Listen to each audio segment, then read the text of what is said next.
Calculer l'intégrale de sinus x fois e à la 4x dx. Cette intégrale peut se résoudre en faisant une intégration par partie. Je choisis ici de poser comme u e à la 4x et mon dv sera égal à ce qui reste, c'est-à-dire sinus x dx. En calculant le du, j'obtiens 4 fois e à la 4x dx et mon v sera égal à moins cosinus x.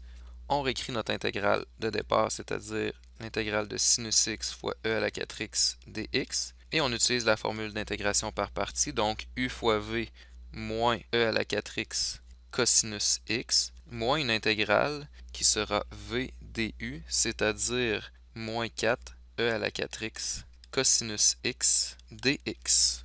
Ici, on peut simplifier les deux moins et sortir le 4 devant l'intégrale. J'obtiens donc moins e à la 4x cosinus x plus 4 fois une intégrale qui sera e à la 4x fois cosinus x dx.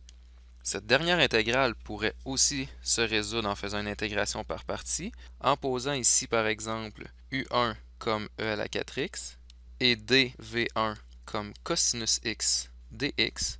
On obtient du1, c'est-à-dire 4 fois e à la 4x dx, et v1 qui sera égal à sinus x.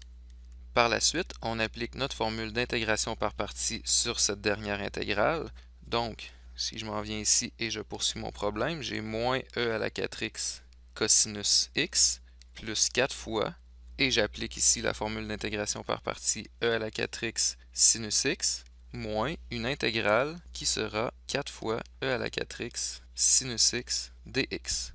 Ici, je peux distribuer le 4 dans la parenthèse et sortir l'autre 4 devant mon intégrale. J'obtiens donc moins e à la 4x cosinus x plus 4 fois e à la 4x sinus x et moins 16 fois une intégrale qui sera e à la 4x sinus x dx.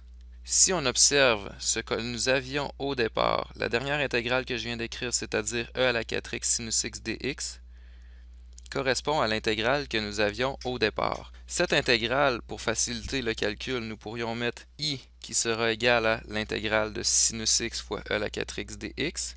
En revenant à notre raisonnement ici, nous pourrions mettre l'intégrale i qui sera égale à moins e à la 4x cosinus x plus 4 fois e à la 4x sinus x moins 16 fois l'intégrale ici que l'on avait nommée i. Le moins 16i, je peux le retourner à gauche de l'égalité pour avoir i plus 16i qui sera égal à moins e à la 4x cosinus x plus 4 fois e à la 4x sinus x. Et par la suite, i plus 16i donne 17i qui sera égal à tout le membre de droite. Pour isoler la valeur de i, c'est-à-dire l'intégrale que nous cherchions, on pose i et on divise par 17 des deux côtés de l'égalité pour obtenir moins e à la 4x cosinus x sur 17 plus 4 fois e à la 4x sinus x sur 17. Et ici, on ajoute notre plus c.